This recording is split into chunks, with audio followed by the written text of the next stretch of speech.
Vicky Fox from Plantagogo in Cheshire, welcoming you to our nursery. This is our show tunnel here that you're looking at now, and all of these plants go up and down the country to all the shows that we do normally throughout the year. Of course, as we know, this is not a normal year, so we welcome you here. It's a bit of a sunny day but breezy here, so you might hear a bit of flapping from the tunnel and everything, but don't worry. Okay, so first of all, I'm going to tell you about Heucherella. Today I'm going to actually talk about Heucherella and Tiarella. We're going to start with this lovely Heucherella here. This is a new variety and I absolutely love this variety. It's called Pink Fizz, and you can see why it's called Pink Fizz. Look at these flowers fizzing here. They're not even open fully yet. But my favourite thing, apart from the flowers, is this wonderful foliage. I love the tones and the shape and the softness of it, and complemented with these flowers, it's just gorgeous. So that's one of my favourite plants that I'm going to show you today. I'll move on then to another one. I'm going to show you another Heucherella, and this is called Red Rover. Look at this. It's a monster, isn't it? It's huge. Obviously it's not in full flower yet, but when it is, it's glorious. It has these gorgeous creamy white flowers. Look at the size of this foliage. It's just enormous. This is going to fill a pot or a container or a really good space in a garden, and look at the colour on it. This likes part shade, or it will take more shade, but if it goes in deeper shade it'll lose some of this colour. All Heucherella change colour throughout the seasons, and I think that's what I really like about them the most, is the fact that they never stay the same. They're always changing. So as you can see, these two even together look fantastic. This one's a big plant though, it's really heavy and really lovely. These two here look fantastic together, but I can make it look even better with another Heucherella, which is here, and this one's called Solar Power. Look at this. This is fantastic as well, isn't it? Such a zingy colour. Superb for deep shade. If you've got a deep shade garden, this is going to look lovely. And these little pretty ones, and if you go really close in, I don't know whether we can or not, but you can actually see the little stars, like lots and lots of little stars. This one's got its old foliage on from last year, which I love to see if you can keep it on. Some winters you can't because it gets too rough looking, but it gets a really nice red coppery tone on it, and in a cold winter this will go quite bright red even. And then come spring you just need to trim it off if it's looking all ugly. If not, by the time we get to summer this is all come over anyway and looking gorgeous. So I think those three look fabulous together. And also if you look at the different shapes of leaves that these Heucherella have got, they get that because they're crossed with a Tiarella, and Tiarella have interesting shaped leaves, which I'll show you in a moment or two. But I think these are gorgeous, and this marking comes from the Tiarella too. But the colour, that comes from crossing it with a Heuchera. So you've got the beauty of both genus, and I think that's amazing. So now I'm going to talk about Heuchera. These are some gorgeous colours in these, of course. This is one that we've bred called Violet Shimmer, and I really like this one. It's got these unusual shapes, leaves. It has a little sort of frill on the as it goes there like that. Can you see that? That's so pretty. It goes really violet in the early spring, and now it's starting to sort of change colour again, and it's going to end up going quite a silvery colour. You can see from the old foliage at the bottom here that it does go silvery, but it goes a really proper silver with a violet shimmer on it, and hence its name, Violet Shimmer. This is named after Richard's mum. She's 93 and she loved having this plant named after her. Anyway, they're really hardy, Heucheras are. There's something for everybody. If this isn't quite your thing, this can go in full sun or part shade. If you've got a shady garden, you might want something else. So I'm going to move on now to this one here, and this is a little cutie one. This is one from a series called Little Cutie, and it's got all this gorgeous limey foliage, and it's sort of crinkly looking as well, with delicate little flowers, not high. You might notice a lot of heucheras have really tall flowers, whereas this one, they're quite small. And if you look in, they're a proper little bell, if you can actually see in the flower there. I don't know whether you can see in there. I love the flowers because they're like two-toned almost, and as it gets older they sort of fade out and it goes a paler pink. It's very pretty. But this one has to have shade, otherwise unfortunately it will burn up. Many people go, oh, I've got it in the sun, and that's fine in the winter, but the minute you get to summer it's going to start burning and get scorch marks on it. So get it in the shade. Even if you've had it, you can have it in the open in the winter, but then get it in the shade for the summer. And as you can see, this colour is going to make a right zing under a tree, or you know, in a darker place. It's really going to light that area up. And the next one I'm going to show you is a bit big, so I'm just going to have to move these to one side. I'll put that there. And this one is called Heuchera. Now, some of you will already know this. If you've seen us before, you'll know I love this variety, and you'll know why I love it for a very good reason. Apart from the fact that it's fabulous to look at, it's named after our son, Thomas. So this is Heuchera. It has really tall flowers. Unfortunately, they're not open yet, but they won't be long. About May, these will start coming up, and they'll come up to my waist actually. I don't know whether you can see, but they look pretty actually even when they're coming up. They're like ears of corn at the moment. But this is one of the largest flowering varieties on the nursery, and it's just so lovely. Cream flowers, the bees love it. When the flowers are at the top like this, and they're all going to end up being at the top of the stem, they're crossed with a cylindrica, which is a species, and that gives you this look, which is quite unusual, whereas a lot of them are all little flowers down the stems. This is all at the top. Gorgeous foliage, gorgeous markings on it. I don't know whether Richard, who's filming me today, obviously Richard and I work together, and you probably know that already. We've been married for 40 years this year. God help us.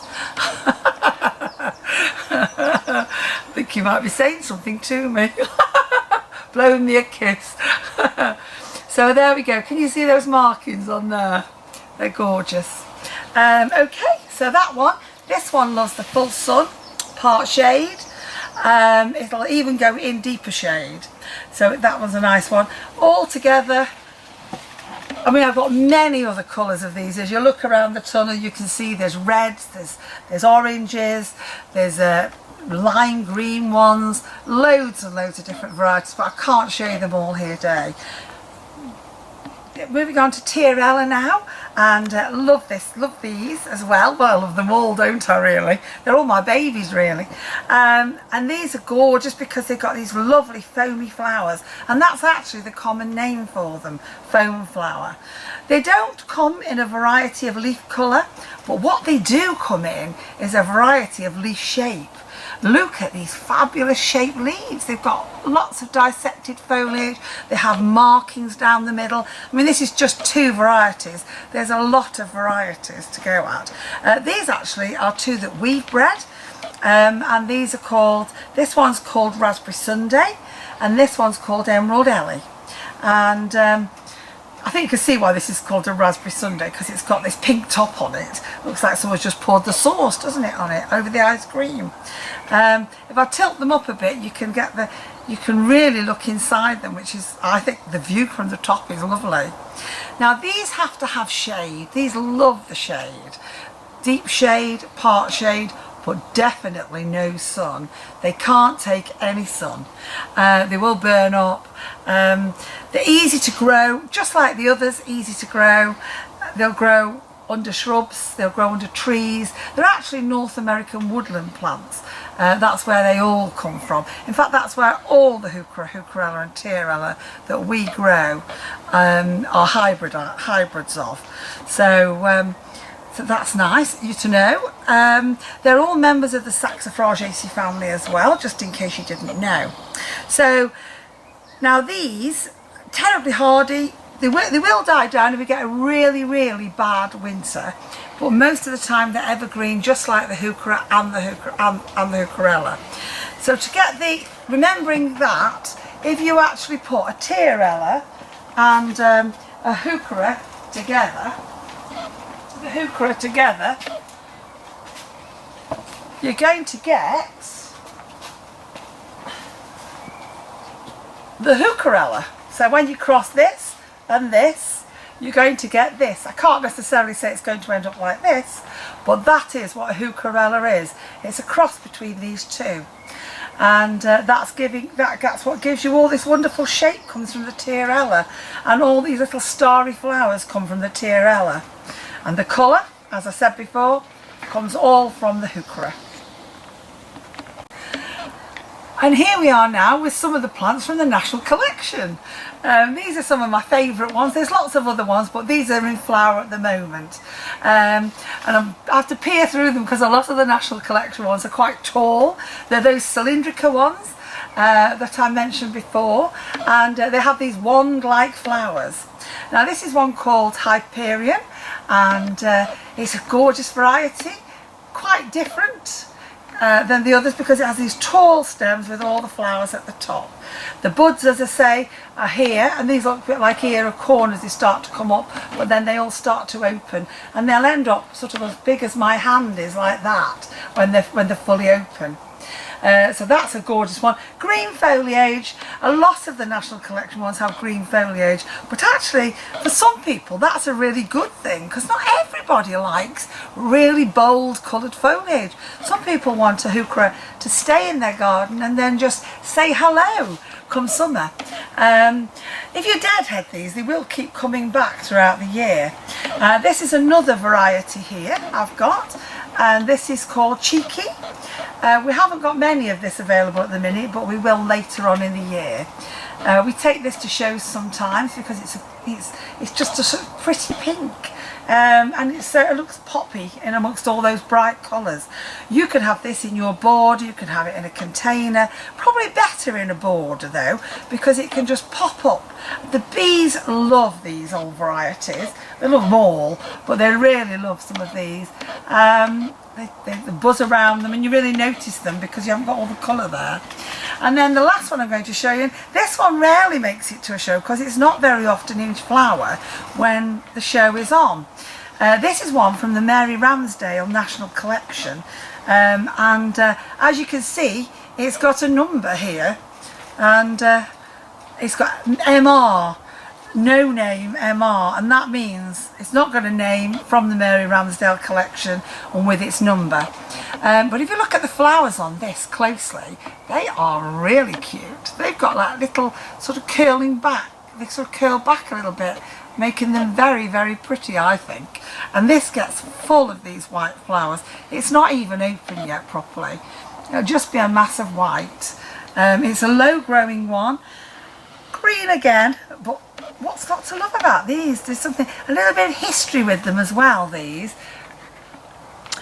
I just thought you'd like to have a little pan around the show tunnel and have a little look at all what we've got in here. Just quickly, all these fabulous colours. We keep them all in here together, and we quite like to mix the colours up so that it gives us some idea of what's going to look good next to one. Sometimes you get a real surprise what will go together. So we leave them all in here, and when I'm getting ready for a show I go amongst them and pick out what I think is looking the best, and then I take them under the shed, clean them all up, and get them ready to go to the show.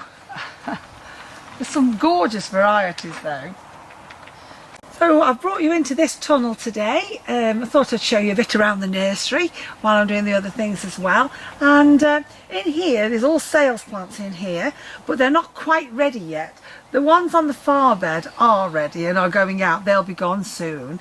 But the ones in the two beds here, they're all nearly ready for selling. There's lots of different varieties here. They'll be ready in about 2 weeks.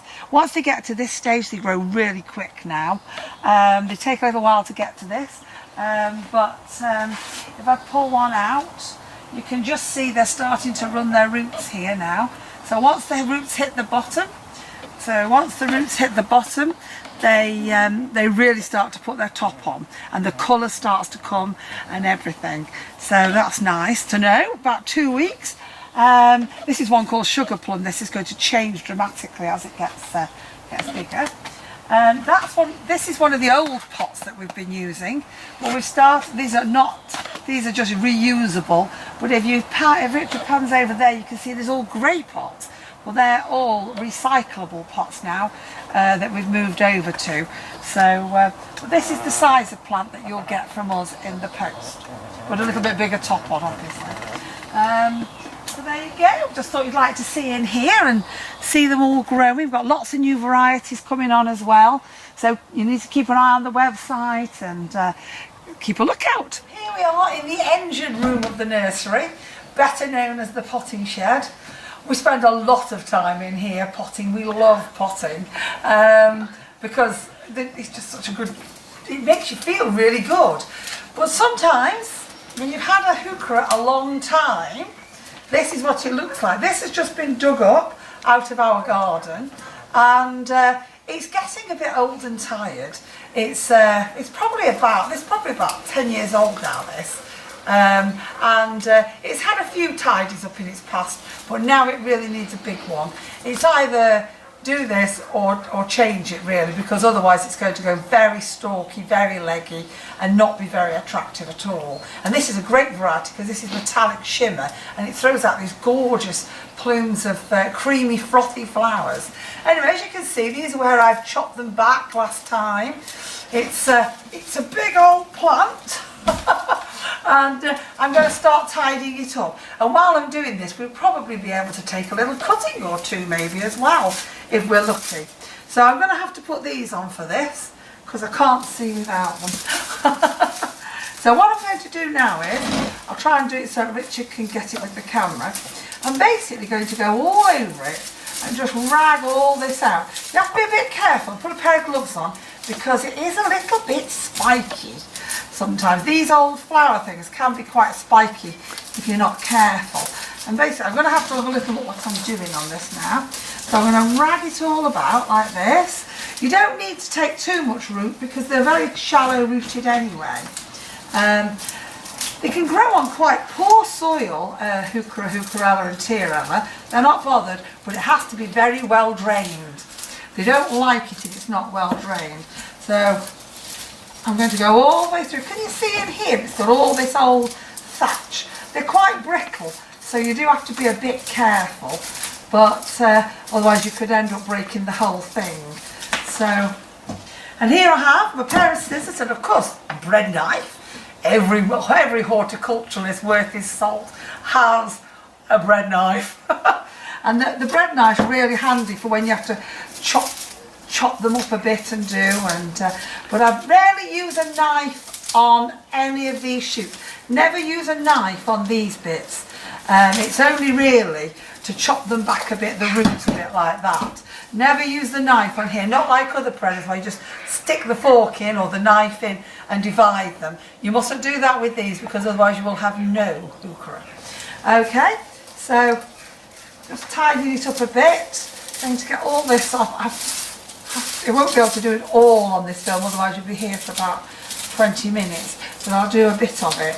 So I'm looking for something as well to take a cutting. Can you see how long these are? They're very long getting, and really this should be below the ground. This wants to be in the ground, and then all these, it's got these little leaf node things here. Can you see these here?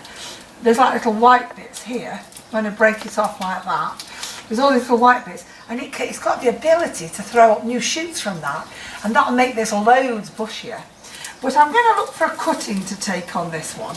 And this here, if you look at this bit here, this looks quite a good candidate really.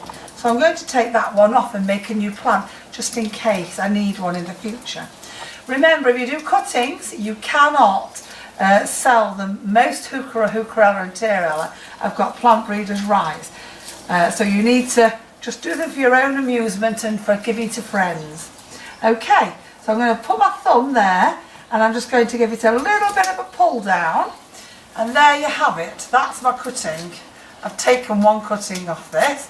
I'm tidying it up so that it's back down to a few leaves. That's a little flower coming there. Well, I'm definitely taking that off. I don't want it bothering about that.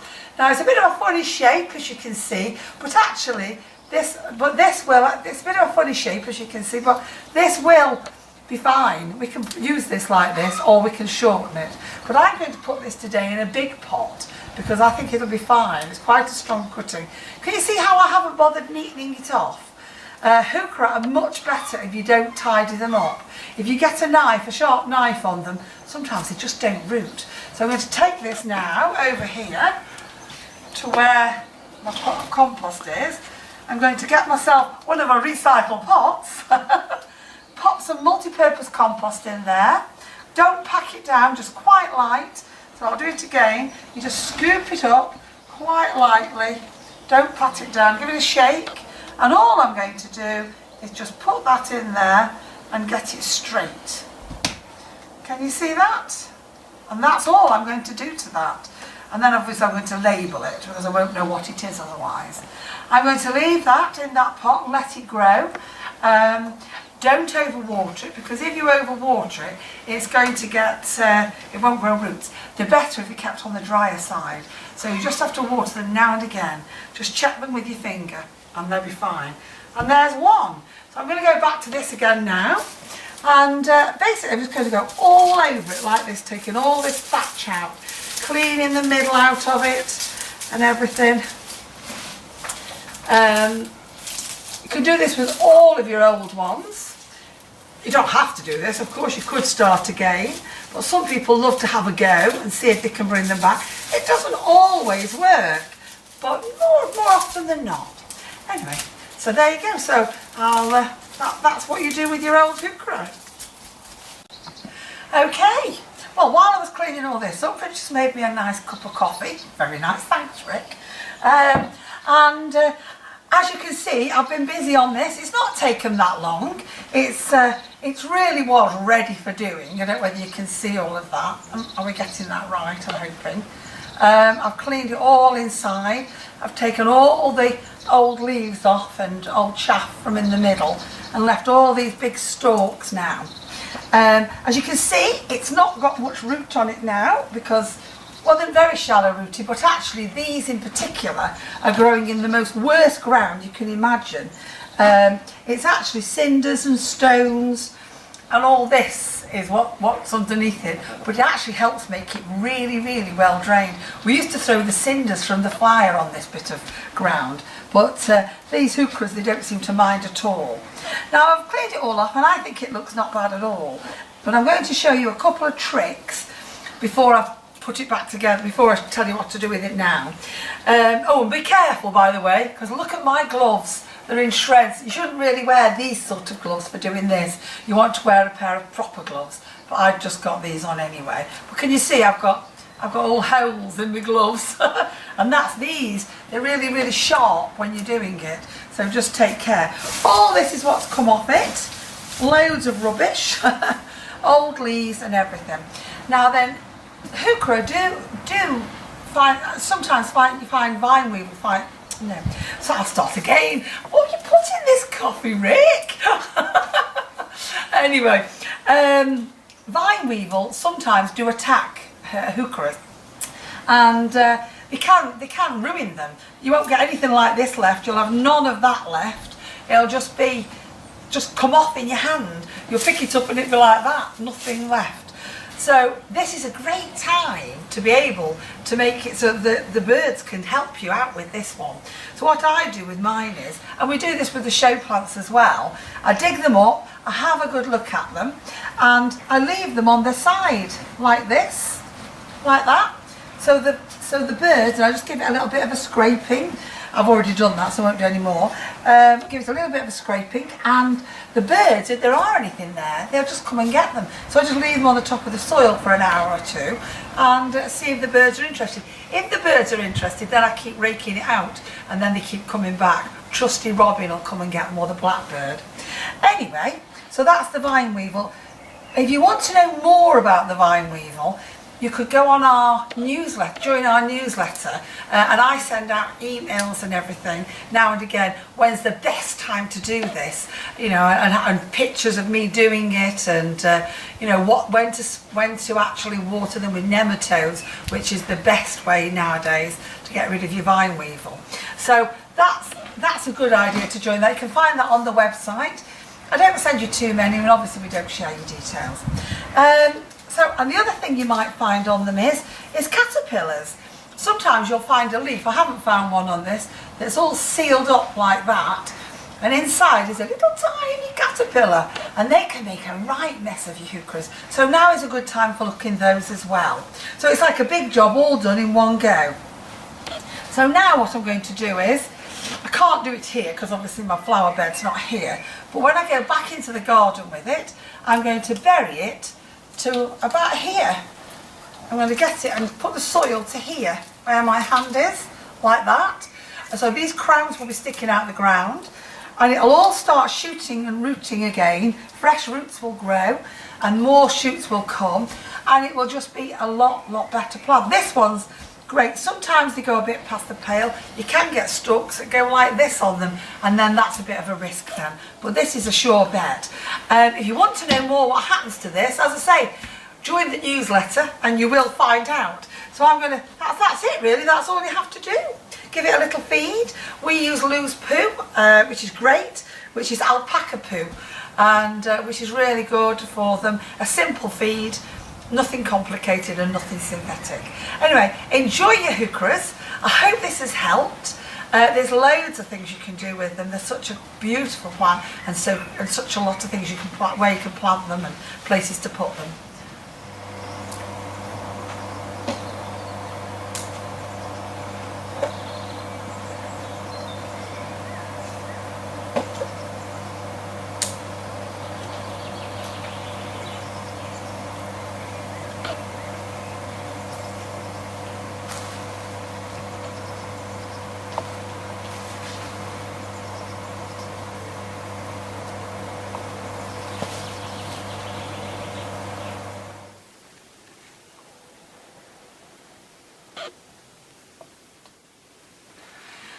And finally, just something to cheer you up in this period of time where you can't even go and buy flowers much. You don't need to buy flowers if you've got heucheras. You can just put the foliage, collect them, and just put a little tiny stalk like that and float them in the water, and they look really pretty. All floating, all different colours. The more heucheras you've got, of course, the better you can do. The better arrangement you can make. And I like to do this quite often. They'll last about 10 days in here, and they're absolutely gorgeous. I mean, as you can tell, I'm not taking much time today. I mean, you can make this take a lot longer if you wanted to. I quite like an odd Tiarella in there as well, because I think they really show up against the other colour leaves. So some of you will have seen us doing this in our displays at some of the shows because it's so pretty. But sometimes at home, what I do as well is I get a little flower from out the garden as well, and I pop them in. In the spring, I quite often put cyclamen, a little cyclamen out the garden. You can put anything really, and just pop them in there. It looks quite pretty with them. I just break the stalks short again. Obviously the flowers won't last 10 days, but the leaves do. So, and you can have these all over the house. And it's really simple. You don't even have to change the water very often, just now and again. Okay, and that's it. Enjoy.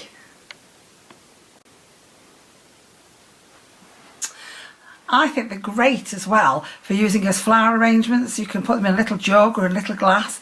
The Heucherella leaves, the Heuchera leaves, the Tiarella flowers, just endless really. So easy to use. Lots of flower arrangers use them and they last so long in the water.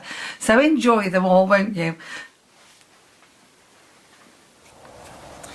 Anyway, thank you for joining us today on the nursery. I hope you've enjoyed yourself. I hope you've learnt a bit more about the Heuchera and the Tiarella, and maybe you'll join the newsletter, follow us, find out what we're doing. You can follow us all on Twitter, Facebook and everything, but the newsletter's a really good way to follow us. Look forward to seeing you at the shows next year. Sorry we probably can't see you this year, but all stay safe and enjoy your garden.